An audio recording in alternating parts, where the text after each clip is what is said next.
It is Thursday, January 5th here in Draft Shark Studios in Rochester, New York. Welcome to the final weekly preview edition of the podcast for the 2022 NFL season. I'm your host, Matt Schauf. With me, as always, is Jared Smoll. And of course, Jared, week 18 is always different. The first difference, though, there's no Thursday night game. I'm guessing you feel the same way I do. I'm pumped because normally we finish this and I got to scramble to get it posted before the game. We got to do all the other pregame prep stuff. I got to push the family aside and tell them, guys, I got a game starting at 8 something. I got to get my stuff done. Please stop asking me for dinner. Yeah, I'm gonna maybe like start a new Netflix show or something. Probably get to bed by like 10 p.m. It's gonna be nice. I feel like I should just be drafting playoff fantasy teams right now. Where I had to close out of Underdog, so I stopped for this week because it's well timed with that money from the regular season ending tournaments popping into your account, and you're like, hey, just in case you feel like spending some of this before the season's over, you got pick'ems going on. But, people can check out the free Underdog pick'ems article on the site right now. Fared pretty well last week if anybody's interested in winning some money.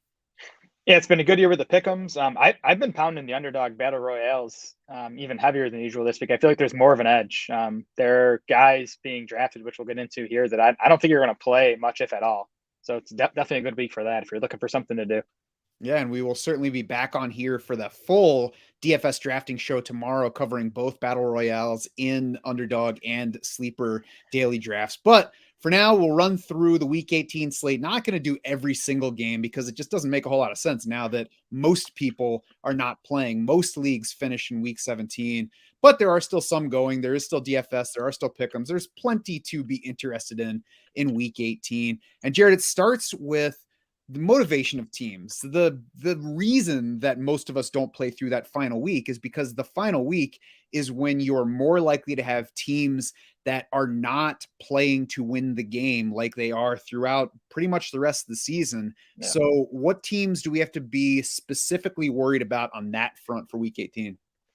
Yeah, let's start with the playoff teams. I mean, the teams that have been eliminated are even tougher because they can do whatever they want. We can get into some of those after. But as far as the playoff team, so the Bucs are locked into the 4 seed and the Giants are locked into the 6 seed. Those are the two playoff teams that we know where they're going to be seated. And so they literally have nothing to play for. Now, on the Bucs side, Todd Bowles said he's going to play his starters. I'm not buying it. Vegas isn't buying it. The Bucs are currently 4-point underdogs against Atlanta, which would obviously not be the case if we thought they were going to play starter. So to me, the Bucs guys are almost totally hands off this week. If Leonard Fournette and Rachaad White end up inactive on Sunday, maybe you can consider Keyshawn Vaughn if you're desperate, something like that. Same deal with the Giants. I think they're locked into the 6 seed. Brian Daboll hasn't said what his plans are. The Giants are implied for 14.5 points against the Eagles. I think they'd be a few points higher if Vegas expected the Giants to play starters. So that's another team I'm pretty much just trying to avoid if possible. Minnesota is a bit trickier. They're either the number 2 or number 3 seed, depending on their game and what happens with the 49ers. Minnesota can't get the 1 seed. Their head coach, Kevin O'Connell, said Monday that he's not going to sit his starters, but he did say that he might make, quote, more subtle adjustments to playing time. So, you could see the Vikings play the Bears. They're big favorites. No Justin Fields in that game. That game might be over by halftime. You could see, Justin Jefferson, Dalvin Cook, Kirk Cousins, those guys get pulled at halftime. And then the other tricky team, I think, is the Chargers. So the Chargers are still battling the Ravens for the 5 seed in the AFC, which does matter, I think. That's the difference between playing the Jaguars or Titans winner or whoever ends up the 3 seed, between the Chiefs, Bills, and Bengals. So to me, and Chargers head coach Brandon Staley has said that, they want the 5 seed. They care about the 5 seed. They're going to play to win this game if they need to, though.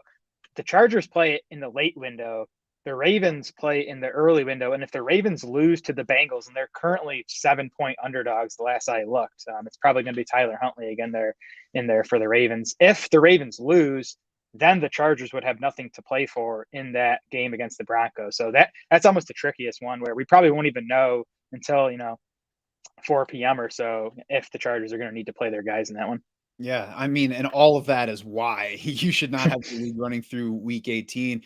I would have to guess right now that the Ravens lose that game. We'll talk about quarterbacks in a minute, but it doesn't look like Lamar Jackson's going to be ready. The Ravens have not been very good, and the Bengals have been very good. So I mean, obviously it's possible, but it's hard for me to imagine the Bengals losing that game to Baltimore with something for the Bengals to play for. And like you said, I do think that 5-6 difference matters, because I would surely rather play the AFC South winner than Bengals, Chiefs, or Bills, however that ends up. So I do think it matters, but it sounds like it has a good chance of not mattering by the time the Chargers play. So let's run through, and you alluded to the non-playoff teams, but there's only so much we know about that. And we can talk about teams here and there. We'll also keep an eye out for, coaches saying out loud what they're going to do this week, and maybe other reports or indications of what to expect. But, that uncertainty is what makes this week so difficult.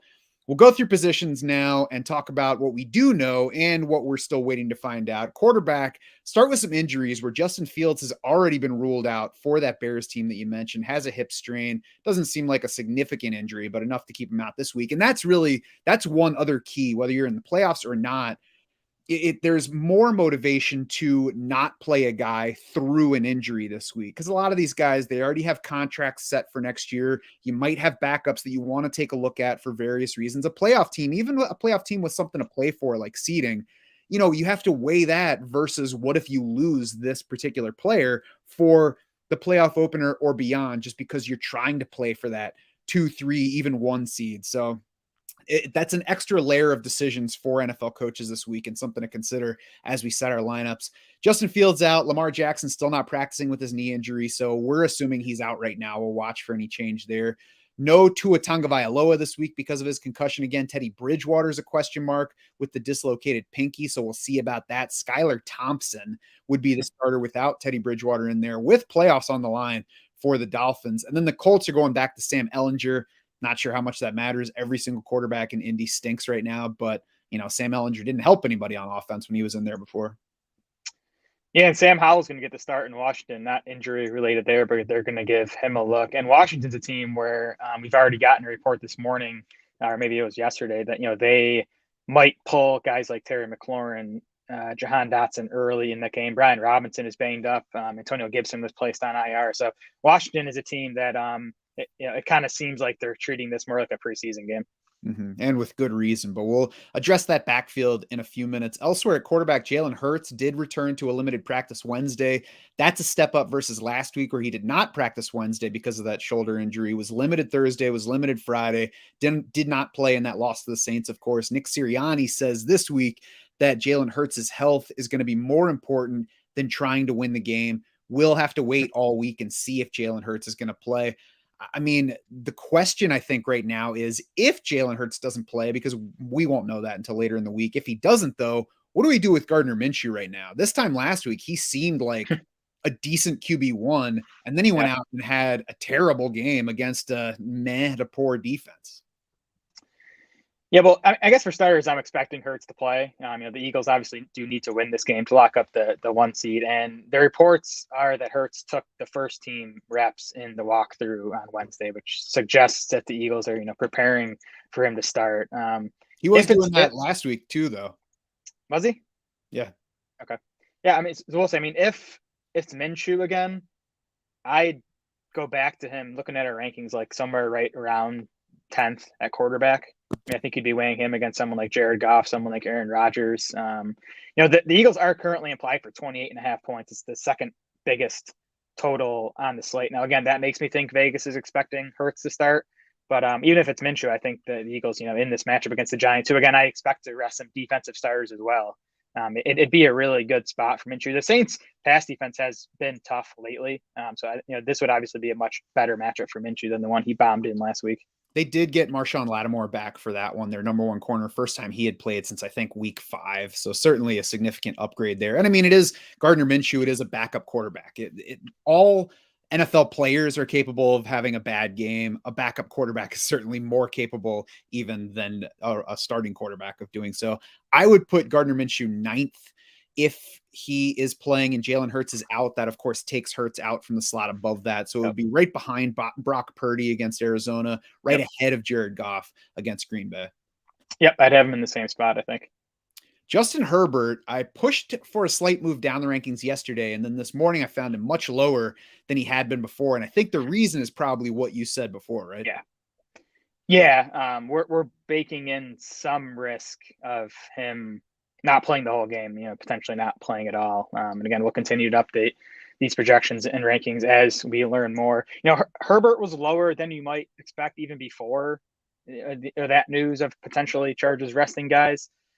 Chargers have gone 49% run over the last 2 weeks, and those were 2 easy wins. But even in terms of pass rate over expected, they were in the negatives. They were -1%, -3%. Versus positive 6% over the first 15 weeks of the season. So that's something to keep an eye on, and even consider as you get into these playoff tournaments and contests. The Chargers have been one of the pass heaviest offenses, even dating back to last season, but they've shifted a bit the last 2 weeks, and I think it's more opponent based and that they go back to being a pass leaning offense in the playoffs. But it's at least something to consider. I mean, the Dolphins the Dolphins were the first game in that stretch, right? Or was it after that one? It was after that one. Okay. Because I mean, the Colts game, it looked easy at the end, but that was a single score gap until the second half. So I think that there's something to it. The other factor here, if the Chargers do wind up having something to play for at game time, the Broncos remain tough on QB scoring. 6th toughest by adjusted fantasy points allowed. Only 3 quarterbacks have reached 250 passing yards against them this season, and 2 of those was Patrick Mahomes. The other was Derek Carr in overtime, and he was sitting at 239 before overtime when he hit a 33-yarder and a 35-yarder, and I remember that specifically because I thought I was winning pick'em with Derek Carr until they went into overtime.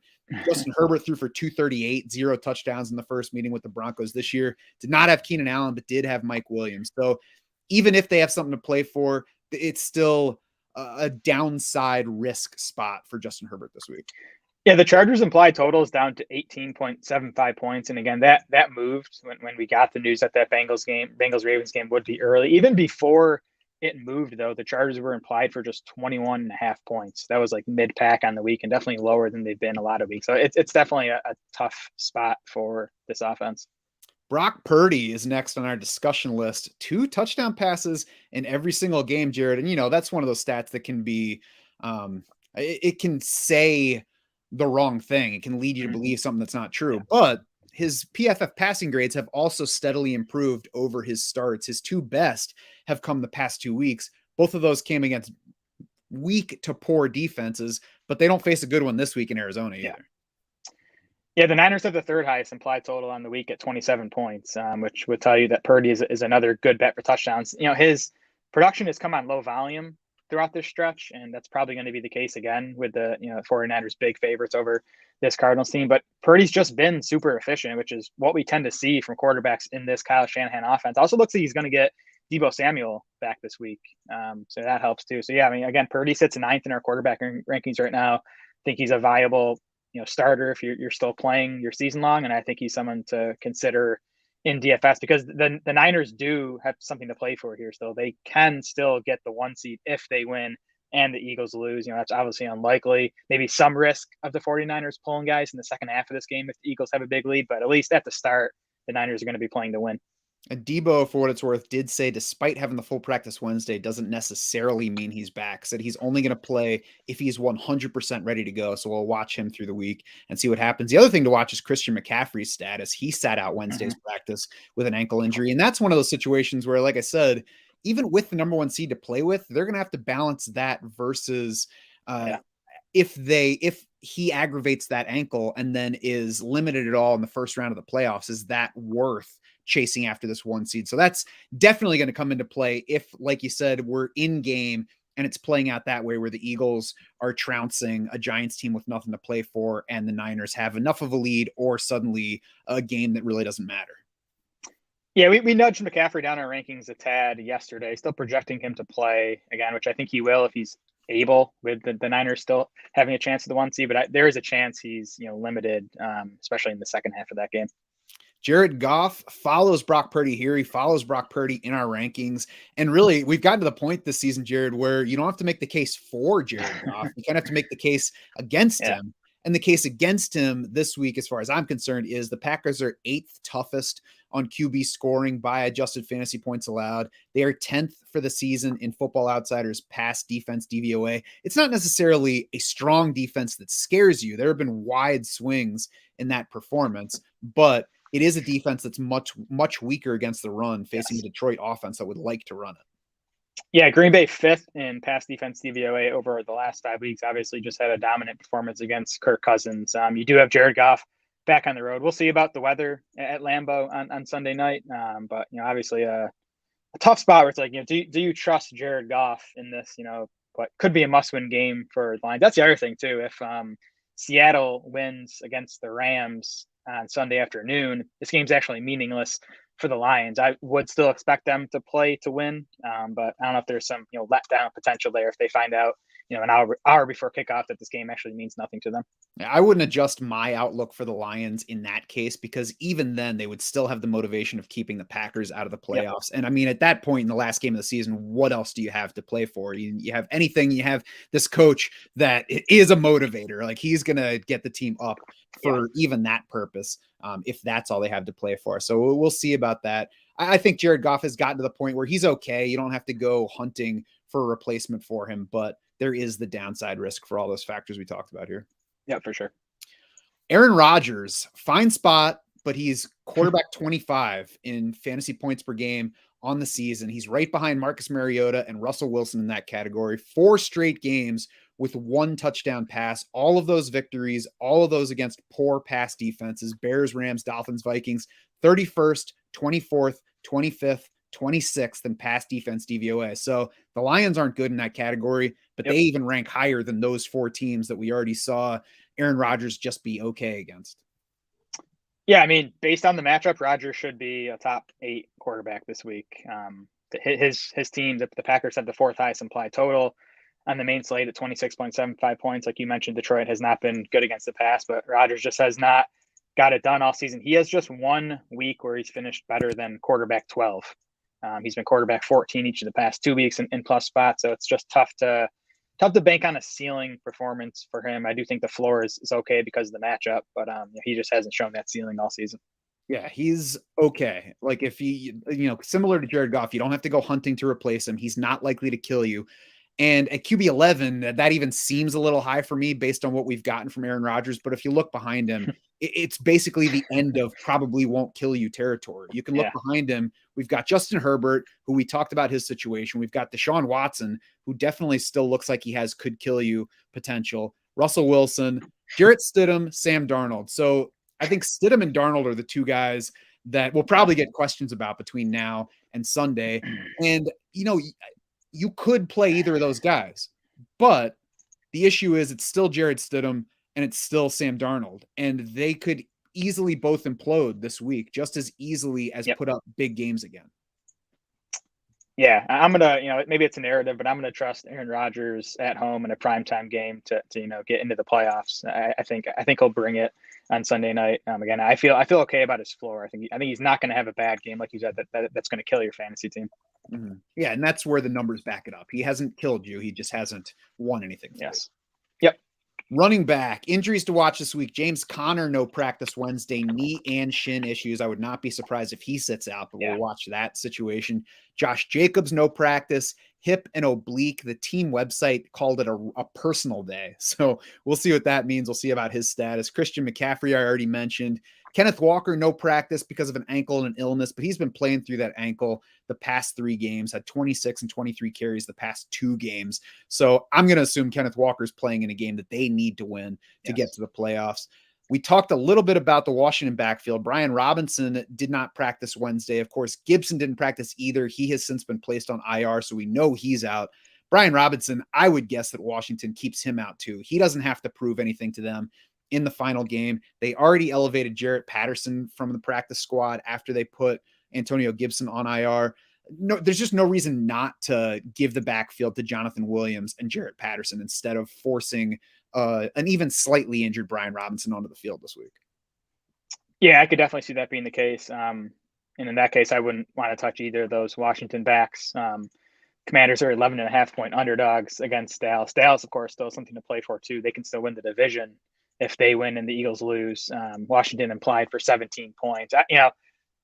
Jonathan Williams basically stepped into the Antonio Gibson role last week as the primary pass catcher. So if you do have to mess with one of those running backs, I'd actually prefer Williams over Patterson just for the pass catching. And we did see a report from the Richmond Times-Dispatch that it looks like Jarrett Patterson is in for a big share of the workload this week. That, of course, points to Washington pulling away from the injured starter and giving the ball to the guys that haven't had a shot. And, there's some of not wanting to injure Brian Robinson further, but there's also like, this is the end of the season. Jarrett Patterson has been practicing with the team all year. It's kind of that like college senior day thing where you're like, we like Jarrett Patterson. He's been giving us a lot all year. This game doesn't matter. Let's give the ball to Jarrett and let him have a day. Local kid from UB Buffalo. Would like to see him have a day. That's right. Tony Pollard, by the way, let's close that out with positive practice news. Back to full practice Wednesday. So looks like we should be able to use Tony Pollard just fine for that game. Yeah, and again, I'll expect him back in his normal role because Dallas still has something to play for. Pollard's a guy I've been taking quite a bit in the last round of these underdog drafts. He's going undrafted quite a bit, actually. Kind of been out of sight, out of mind, I guess. And I forgot to seek out the Washington injury report on defense, but I know they lost Jonathan Allen to a knee injury last week. That's bound to hurt the run defense. The list was long. I remember looking at it last night, and there were like 15 guys on it. So. Yeah. And of course, their website does not have their own injury report on it for week 18 right now. So thanks for the help, Washington. Other guys who are not necessarily injury risk, Miles Sanders, limited Wednesday still, had a knee issue last week, was out limited full last week. So not a game status for that game against New Orleans, did wear a knee brace for the game. And then his playing time was down against the Saints. Jared, what do you make of Miles Sanders for this week? Yeah, playing time way down. They basically split snaps a third between Sanders, Boston Scott, and Kenneth Gainwell. But man, I want to love Sanders this week, and I think I'm going to look past the usage last week. We'll see what he does in practice the next few days. But he gets this Giants run defense that's been bad for a while. That includes the Week 14 game when these two teams met. Miles Sanders, 17 carries for 144 yards and 2 touchdowns in that game. Again, you're either going to have a still less than 100% Jalen Hurts or Gardner Minshew under center. It would make sense for the Eagles to go run heavy in this game. So I think Sanders is in a really nice spot to bounce back big. That Saints game really just got away from the Eagles, and it looks like it got away from them on the coaching front last week. He had 2 carries in the first half. They didn't have any other carries in that portion. They barely had the ball at all. 17 offensive plays, 15 of those dropbacks, despite taking 5 sacks on them. So the first half got away from him. He still had 10 carries in the second half. So it's not like they phased him out or like they were sitting him in the second half. They had 2 other running back carries that were not by Miles Sanders in the second half. So he was still clearly controlling that area. It was the passing game where they were going to Boston Scott and Kenneth Gainwell instead of Miles Sanders. They combined for 29 routes versus 8 for Miles Sanders. So, I think the first half got away from them by them just not having the ball. The second half, they're trailing and trying to come back. And, they just don't view Miles Sanders as the come from behind, catch passes running back. We've seen that before. Yeah. So I agree with you that as long as we don't have any indication that the injury this week is any worse or a limitation, I think he's set up for a big game this week, particularly in a game where the quarterback is either going to be a less than 100% Jalen Hurts or Gardner Minshew coming off a terrible outing. And again, the Giants' run D has been bad when they've been playing all their guys, and I think they're going to end up resting some defensive starters in this one. Mm-hmm. Cam Akers, he has had the Rams' 3 largest rushing totals of the season the past 3 games. He has been over 5 yards per carry in each, and the past 2 have seen him carry the ball 23 and 19 times. He's also the backfield receiving leader now, Jared. Is he just a guy that you have to start this week? Yeah, and he's going to be an interesting guy to try to rank heading into 2023. I mean, he's a guy a lot of us liked as a prospect. He obviously had the Achilles injury. He looked bad for most of the season, but looks to me like Cam Akers again over these last few weeks. And like you said, has been getting the usage. 75+% of the Rams' offensive snaps in 3 straight games now. He's 12th among all running backs in expected fantasy points over that span. So he's getting the usage, has the matchup. Seattle 28th in adjusted points allowed to running backs. Akers is a pretty easy season-long start this week, and definitely someone to look at in DFS and these drafts on underdog and sleeper. And the Seahawks were even higher than that in adjusted fantasy points allowed to running backs before last week, but the Jets couldn't do anything against them. So they brought that number down. Yeah, great spot. He's been getting the ball. I would bet that in these earliest 2023 best ball drafts, people are going to be skeptical of Akers, and he's going to be Yeah. in like Miles Sanders territory from early draft season last year, where he's sitting in round 7, round 8. Once the tournaments get going, he's going to be an interesting guy to get some shares of, I think. Yeah, I'll be buying it at those prices. Again, I believe in the player. The bigger question to me is the Rams in general. What they do on the O-line. Is Matt Stafford healthy for next season? Those are kind of the bigger questions to me with Akers. Yeah, certainly price is going to matter a lot. If he's in round 5, then I'm not nearly as interested until we start getting some questions answered. That's fair. Patriots backfield is a problem for fantasy, Jared, don't you think? Yeah, Damian Harris returned last week, and we got back to not quite a 50-50 split, but something like a 60-40 split with Ramondre Stevenson still leading, but Harris mixing in plenty. Harris mixing in on passing downs. Even Ramondre Stevenson's route rate was down to 49%. Damian Harris was at 33%. So, pretty tough spot here against the Bills, on the road against the Bills. So again, do still have something to play for. So, Stevenson much lower in our rankings this week than he has been over the past couple months. Much lower. I would still take Tyler Algier over him.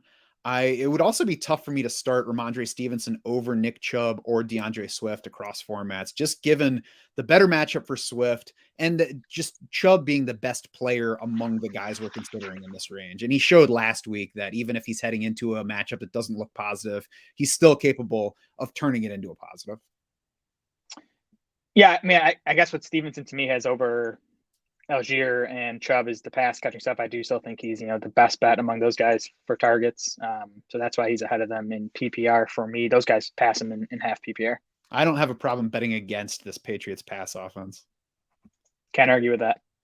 Dolphins backfield, also a split, but maybe not quite as much of a split as that New England one or as the final fantasy numbers from last week say. Yeah, Jeff Wilson did clearly lead Raheem Mostert in both snaps and routes. 65% of the snaps for Jeff Wilson, 42% for Raheem Mostert. Of course, we have the Jets matchup, which isn't good for these guys. We have, I think it's probably going to be Skylar Thompson under center for Miami. Teddy Bridgewater still couldn't throw as of Wednesday, so we'll see how he progresses. I don't expect Miami's offense to do much if it's Thompson. The one thing, Thompson has targeted running backs at a stupid rate in his 2 games under center this season. 30% of his passes went to running backs in week 5. That game actually came against the Jets. 52% of his passes went to running backs in relief of Teddy Bridgewater last week. So that to me is the only thing kind of working in these backs' favor is that, maybe they rack up some targets. But again, it's tough to expect much in terms of efficiency in this spot. I think that's a factor, though, that makes them more interesting than they would be otherwise, because like you said, 11 of his 21 pass attempts went to running backs after filling in for Teddy Bridgewater last week. And now we've got a tough Jets pass rush that grades 3rd best in the league, according to PFF. So there should only be further motivation to target those running backs. Neither is a guy that I'm going to be excited about at all, but we saw last week either has receiving upside. It was Mostert who caught all 8 of his targets last week. Jeff Wilson only caught 3, but had 7 targets. So there is some receiving upside to both of these guys who are both, at least upside players when they do have the ball. Yeah, both guys capable of breaking off a long run if they get a gap, especially Mostert. Again, I do think Wilson is the guy to lean towards, though, just based on the playing time last week. But we've seen it be a flimsy situation where your guy can kind of jump ahead in any given week. But if you're picking between them, I would go Jeff Wilson. Who would have guessed that this season would end with talking about Zach Moss in multiple weeks? But the guy has averaged 5.15 yards per carry over the past 2 games. He's just not getting the ball enough. And now we get to the Texans, who, we talked about maybe being improved in run defense, and then they got ripped by Travis Etienne last week. The Colts are actually 3-point favorites. And Jermichael Hasty. Yeah, exactly. So, it's, definitely a matchup to attack still, I think. The Colts are favored in this game. Maybe they do, lean on Zach Moss a bit more, as they probably should have these last few weeks. But yeah, he continues to dominate work in this backfield. 51 carries over his last 3 games. Not much work in the passing game, which hurts. He has just 2 targets over the last 3, but I think as an RB3, you could do a lot worse than Zach Moss. And I think he probably belongs in RB2 territory this week. I don't believe that Houston's capable of taking a lead on a team at this point, which was the primary issue with the Giants last week. We talked about it in the Chargers game before, where the game was close enough that they probably should have run the ball more. Maybe let's hope that they learned from that one. I think this game stays close. I think that the Colts have every reason to just lean on Zach Moss. Whether they will, we'll see. And that's the issue is you trust something that hasn't really happened. But if we look back to that Minnesota game where he filled in for an injured Jonathan Taylor, he did hit 24 carries in that game where they were in the kind of game script that supports running the ball. So there is at least that tiny bit of evidence to say maybe if they get ahead, they do this. Well, we saw the Colts go run heavy under Sam Ellinger earlier this season. Now, that was before Jeff Saturday took over, but Saturday was also going run heavy prior to the last 2 weeks when, for some reason, he decided to chuck the ball over the field with Nick Foles. When you got Nick Foles, you got to use him, Jared. Yeah. Wide receiver injuries. Amari Cooper was out with a hip on Wednesday and also rest. So we'll see which of those is more true. The Browns, I think the Browns will be motivated to try to keep the Steelers out of the playoffs this week. Some other teams might play it differently, but this kind of rivalry between these teams, I believe that the Browns will be motivated. I would guess that Amari Cooper plays, but obviously we'll watch his situation. Deontay Johnson on the other side did not practice Wednesday with his own hip injury. He's been dealing with that to some degree since week 14. This is a downgrade from last week where he was limited full on the 3 practice days. So, I mean, we already don't love playing Deontay Johnson. This is just a further limitation, especially with the quarterback who doesn't target him as much. Yes, any reason to not play Deontay Johnson seems like a good thing at this point. And then Treylon Burks limited with the groin issue. I doubt that it keeps him from playing, but maybe it's just another mark in favor of Tennessee giving Derrick Henry 30 carries. Yeah, and that's why Burks sits lower in our rankings this week, is we're projecting Tennessee to go super run heavy in that game. We did see Burks have a nice game last week with Josh Dobbs under center, who I thought looked okay. Definitely an upgrade over Malik Willis, but we'll keep an eye on Burks' injury, but he's definitely not someone I'm looking to use this week, just because I don't think you're going to get big passing volume from the Titans. Mm-hmm. I mean, last week's Gardner Minshew is an upgrade over Malik Willis. Garrett Wilson it's kind of tough to remember now how much he was helping us recently, because 48 total receiving yards over the past 2 weeks, but 7+ targets in 6 straight games. Over that 6-game span, he's still averaging 9.8 targets, 5 catches, 80 yards per game. So still somebody that we should look to use this week, right? For sure, yeah. I just wanted to highlight him because he obviously let you down big time if you used him last week. That Seattle wide receiver defense continues to be tough. But Wilson did get 11 targets last week, ran her out on every single one of Mike White's dropbacks. The issue last week was White, who seemed to be struggling with that rib injury. White was PFF's second lowest graded passer of the week. So that's the concern for me. Hopefully White's better as he puts the injury another week behind him.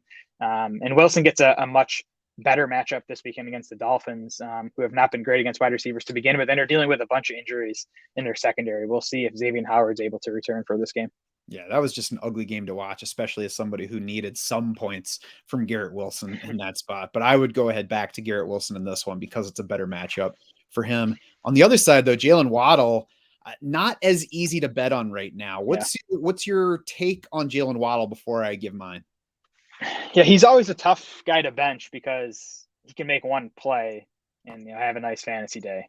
We saw it in that Packers game comes to mind where he didn't do a whole lot, but he had the one long touchdown catch and ended up over 100 yards. But Waddle's averaging just 5.4 targets per game over his last 5 at 17% target share. And then again, you have this quarterback downgrade with Skylar Thompson, who last week targeted Waddle on just one of his 21 throws. And you go back to that week 5 game against the Jets with Thompson under center. Waddle only had 4 targets in that game. 4 of Thompson's 33 passes went to Jalen Waddle. He finished that one with just 3 catches for 23 yards. So again, he's a scary bench because of the big play upside, but I definitely think he's benchable if you have better options this week. Over those past 5 games that you mentioned, 5.4 targets, 2.8 catches, a 52% catch rate over that span. That was with Tua most of the time. The only reason he didn't tank is because he averaged 24.9 yards per catch on the balls that he did catch. We did have 2 big Jalen Waddle games mixed in there because of long plays. They were surrounded by 3 little games, and I think it's a much better bet to bet on a little game here. So I would have Jalen Waddle outside of the top 36. I think there are much safer bets for targets, especially when you throw in Skylar Thompson being the quarterback for this one and a Jets defense that's been a negative matchup for wide receivers all year. I just think there are much better bets than Jalen Waddle this week. For sure. It just gets shaky down there in that range of the wide receiver rankings. I guess that's why I have him a bit higher than outside the top 36. Chiefs wideouts. What do we do with these guys this week, Jared? Well, Juju is costing me a lot of money in 2 straight weeks now. 2 straight duds and just 7 total targets over that span, a 10% target share. Even his route rate was down last week to 72%. It's been, living in the 80s for most of the season. So that's scary. Now, they were 2 tough matchups, Denver and Seattle, the second and third ranked wide receiver defenses. Now we get to Vegas, who is 21st in adjusted points allowed to wide receivers. The Chiefs easily have the highest implied total of the week. They obviously still have something to play for on Saturday, with the 1 seed up for grabs. So I'm gonna reluctantly go back to Juju in season long. And if you're playing the Saturday slate in DFS, I do think he's interesting, especially if the ownership's going to be down on him. I think he's a wide receiver 3 this week. He's been playing out wide more later in the season than he was early in the year. I guess he was really moving around more than you would think. You think of Juju Smith-Schuster as a slot receiver. He has been a little bit less that with the Chiefs, who do like to move all their wideouts around. He's the one that I'm still okay with playing, but more of a wide receiver 3 this week. Kadarius Toney, of course, is the guy who flashed for some production last week, and now we got Mecole Hardman back. So are either of those two interesting? Yeah, so we'll have to see about Hardman.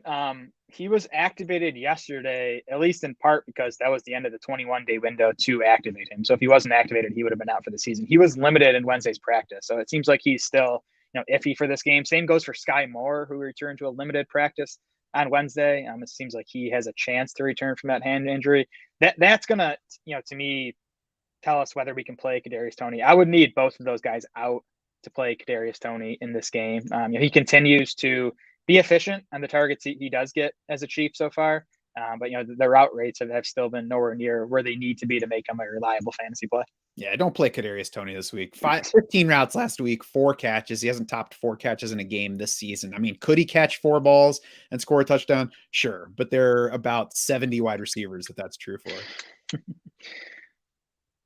Christian Watson, limited Wednesday, played through his hip injury Sunday, but he was down in playing time versus his usual 80% plus in 5 straight games before the injury game against Miami, 60% against Minnesota. Now, that was a blowout win, so it's tough to say just how much of that was the injury. Caught 1 of 5 targets.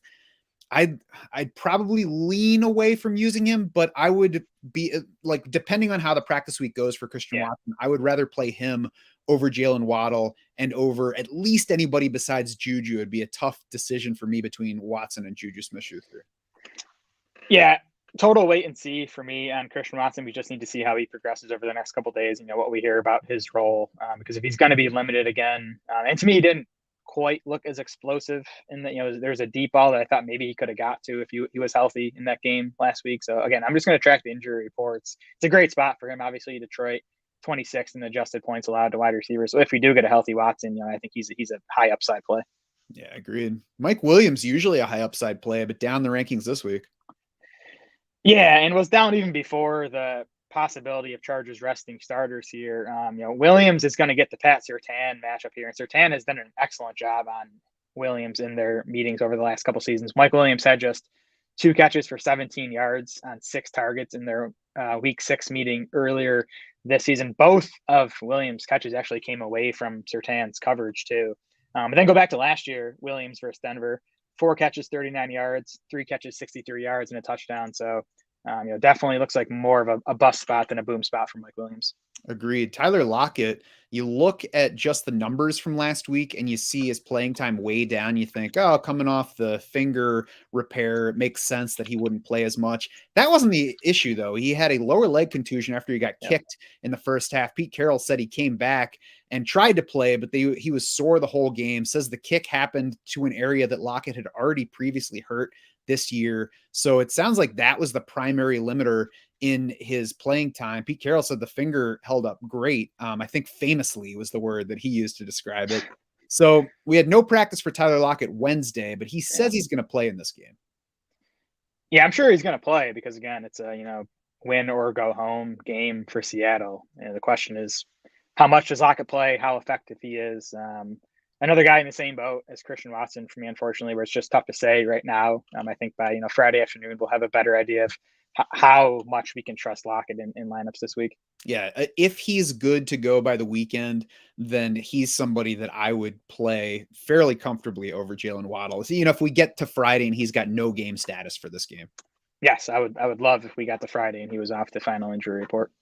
Rashid Shaheed is the last guy in our wide receiver section. Jared, what's he for you this week? Yeah, well, just in general, the more I've thought about the Saints-Panthers game, I like Shaheed and Chris Olave as plays this week. We obviously just saw Mike Evans have the massive game against Carolina. They're going to once again be without J.C. Horn for this game. But Shaheed and Chris Olave ran the same number of routes last week. They were both at 88%. That's a strong number. Shaheed actually out-targeted Chris Olave. Shaheed had 25% of the Saints' targets. Olave was at 21%. Shaheed's averaging 4.3 catches and 73 receiving yards over his last 4 games now. He's just emerged as, I think, a legitimate player for the Saints this season. Maybe even looking ahead to 2023, he might be a guy who's in the mix to maybe at least be their number 3 wide receiver. So and again, Carolina dead last in adjusted points allowed to wide receivers. I think Mike Evans' game had a big part to do with that. I don't think they were dead last heading into last week, but a 200-yard 3-touchdown game from Evans will do that. But so again, I think Olave and Shaheed are both in the wide receiver 3 mix this week, and a couple guys to consider for DFS tournaments. I agree. I think there's more upside to Shaheed this week than Waddle. Just looking at guys that we've been talking about. Who's the next year number 2 wide receiver for the Saints in the scenario where you're saying that Shaheed's maybe the number 3? I don't know. What's the Michael Thomas situation? It's not the offseason yet. I haven't looked into all this stuff. I'm not sure what Thomas's contract situation is. Yeah, I ask that only because I think it's possible he's the number 2 wide receiver next year. And, we'll see. Like none of us knew really anything about Rashid Shaheed before the season. He's an undrafted free agent from Weber State. So he surprised most football observers. I like him right now, though, as, not just a week 18 upside option, but I think he's an interesting dynasty buy right now because he's the kind of guy that has flashed late in the season that it's easy to say he was nobody before this. He took advantage of opportunity when everybody else got hurt. Forget about him, trade him for whatever you can get. Now, if I'm on the other side of that, why not if you could get him for, say, a 3rd round rookie pick, maybe even less, you could start at a 4th rounder and see what happens. But I say, why not give up a 3rd round rookie pick for a guy that at least is speedy? He's 6'1", 180, so he's not tiny. He's not huge, but he's not miniature. We know that he's a terrific kick returner, so that gives the team reason to keep him around. He's got the speed, which is, talent that he has shown to this point. If we look back to college, he didn't put up big numbers. He did fine on market shares, but didn't really stand out in that area. Was a tremendous kick returner, 29 yards per kick return, 7 career return touchdowns, an FCS record. So again, he has displayed some of the talent. That's one thing you need to stick on an NFL roster. Now he has showed his NFL team that he does have value on offense as well. He might turn into absolutely nothing from here, but at the price of a 3rd round rookie pick, you're either taking a shot on somebody who's still a total unknown from college, might be a bigger name than Rashid Shaheed right now, but has done literally nothing in the NFL, or you take a shot on a guy who at least worked out for a few games as a starter for his team this year, is really fast, and is in a spot where he could be the number 2 receiver next season. Yeah, I'm a little torn on that idea. I do like what Shaheed has shown over the past month, and I do think there's opportunity for him to, again, at least be a top 3 wide receiver for this team next year. I don't like, as you said, he's an undrafted guy. He, didn't have the production profile in college. A lot of those guys tend to just sort of wash out. So I wouldn't want to give up a ton for him. I also wonder, if someone owns Rashid Shaheed in your dynasty league, like they're probably kind of excited what they've got from him over the past month. So they're probably not going to give him away for nothing. 3rd round rookie pick is definitely as high as I'd go in a Shaheed trade right now. Yeah, I certainly wouldn't go any higher than that. And I don't mention him as a guy you got to go get, but this time of year, we're all kind of focused on the bigger names, trying to sell high on guys that we think are going to, disappear from here, or buy low on guys that we all, that there are plenty of people think are going to break out. So he's one of those guys that maybe it becomes something. Maybe you steal him for, not much of a price. Maybe he turns into a helper for your team. Maybe he is not anything. Like, I hesitate to bring up the names because I don't think that Rashid Shaheed will ever be Steve Smith or Tyreek Hill. But Steve Smith and Tyreek Hill were both primarily return men at the beginning of their careers. Tyreek Hill was a 5th-round pick. Steve Smith was a 3rd-rounder, but spent basically the first 2 years of his career as primarily return men. So, again, I'm not saying that's what Shaheed is, but we have seen plenty of guys start out with something, even though we didn't know about them at first, and then turn it into something bigger with opportunity. And there is some work out there too. I forget who it was, but pointing out how some of these smaller college guys who didn't necessarily win on market share as a receiver, another potential indicator is production in the return game. Yeah, that's the guys at RotoViz have done some work on that and the correlation between return production and success in the NFL. It's I don't think Shaheed's a high likelihood bet, but there's definitely a chance for him. I also think he's probably available on waiver wires in shallower leagues. I think even your FFPC dynasty leagues that are only 20 roster spots, he's probably available on the waiver wire in some of those. Yeah, it's going to be tougher to start in those leagues where you only have to start 2 wide receivers. But yeah, interesting name. We'll look into him more as we get into the offseason. Moving over to tight end for week 18. On the injury front, I think Noah Fant's probably the most significant guy. No practice Wednesday with his knee. He's been playing through that for the past couple weeks, but just 3 targets and 2 catches in each of those games, despite Tyler Lockett missing one of those games and then being limited in the second. Yeah, Colby Parkinson ran more routes and had more targets than Noah Fant last week. And more hair.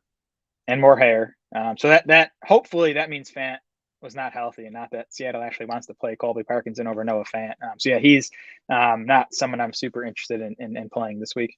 What about Tyler Higbee? Are you super interested in him? He was awesome in week 16 against Denver. Yeah. He was garbage last week against the Chargers. And before that Denver game, much closer to trash in the previous 4 games than he was awesome. Yeah, definitely not super interested, but I have some interest in Higbee. Baker Mayfield threw just 19 passes in that game last week. Higbee actually saw 4 targets, which is a 21% target share.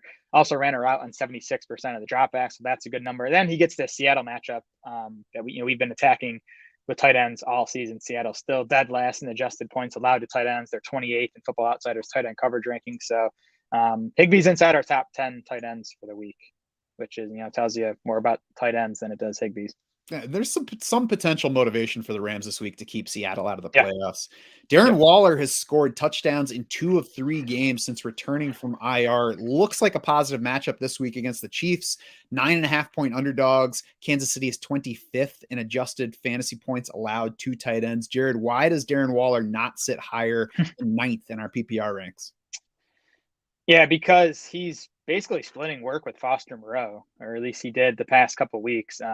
Darren Waller ran a route on 63% of the pass plays last week. Foster Moreau is at 59%. And Waller, he's produced in fantasy each of his last 3 games back now, but he has just 13 total targets over that span, a 13% target share. So the usage has not been there. Obviously, makes him a flimsier fantasy play. But like you said, the spot is good matchup. Should have volume on his side with the Raiders playing from behind. And it's still Darren Waller again. He's looked good these past few weeks. So, risk reward fantasy play. Mm-hmm. Tyler Conklin, similar to Waller, it's not tough to build the upside case for him this week. Yeah. The Dolphins are the 3rd best scoring matchup for tight ends by our adjusted fantasy points allowed. But Jared, I would say that Tyler Conklin's like a tethered hot air balloon. What's his tether? Yeah, kind of the same deal as Waller, where the usage isn't great. Produced last week, 6 catches for 80 yards in that Seattle matchup that we love for tight ends. But just 65% of the pass routes for Tyler Conklin, 6 targets, but that was just a 13% target share in a game that Mike White threw a lot. So again, you're playing Conklin for the matchup, but the usage still doesn't make him a tight end 1 in fantasy. Yeah, for sure. Hunter Henry, I said that there's one more injury to throw in here. It's not Hunter Henry, it's Jonnu Smith, who was still not practicing Wednesday with his concussion. So we'll see if he's back. But with Jonnu Smith out last week, Hunter Henry caught 5 balls for 62 yards on 6 targets against those Dolphins that we just talked about. That was his 2nd most targets of the season, though. His first time all year above 4 catches. And New England did get Devontae Parker back to practice Wednesday after he missed 3 games with a concussion. So kind of similar to Tyler Conklin in that you could use Hunter Henry this week, but there's just not enough here to get excited about. Yeah, and Henry is kind of the exact opposite of Conklin, where the usage is nice. As you said, he had the 6 targets last week, 18% target share, ran a route on every single Patriots pass play, which is very rare to see from a tight end. But Henry gets this Buffalo matchup. That's one of the teams I just try to avoid with tight ends. Buffalo second in adjusted points allowed to tight ends, second in Football Outsiders tight end coverage ranking. So that's why Henry does not make our top 12 this week, is because of that matchup. And the Bills are at home and they have something to play for. So yeah, nothing to get excited about with Hunter Henry this week. Defenses, Jared, who's your top streaming option on that side? Well, it's got to be the defense facing Nathan Peterman, right? Which is the Vikings. Man, every time I look at this, I have to look at it 3 times to make sure it's right. But Nathan Peterman has 13 interceptions on 141 career pass attempts. So that's basically like 3 interceptions per game, if you say he's throwing it like 35 times per game. So Minnesota, definitely your top play again. They do have something to play for, at least to start that game. Yes, if you don't have Minnesota available, I think other options include the Chargers, although we talked about their issue, might not be motivated by the time they get to that game. Obviously, the Broncos are a tremendous matchup. So if you do want a motivated one, I think the Jaguars should be higher in our team defense rankings this week than they currently are. Josh Dobbs, we talked about, threw for more yards than anybody was guessing last week, but also checked in 32nd in PFF passing grade among week 17 quarterbacks. He had turnover-worthy plays on 9.5% of his throws. That trailed only Gardner Minshew for week 17. It was a higher rate than Carson Wentz or Mike White, and a roughly even rate with Nick Foles' 1.5 games this season. Just to tell you, the number of turnovers is not always the way to measure it, because there are plenty of those throws that could be picked off and just didn't get caught.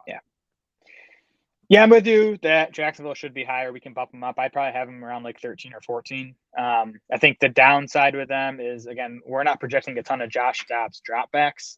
And also the Jags defense just isn't good.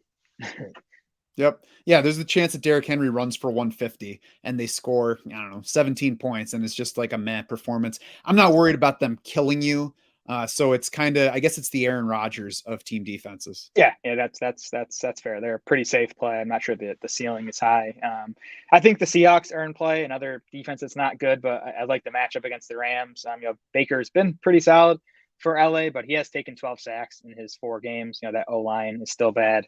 And then both sides of the Indy-Houston game, I think there's upside to both of those defenses because of the offenses they're facing.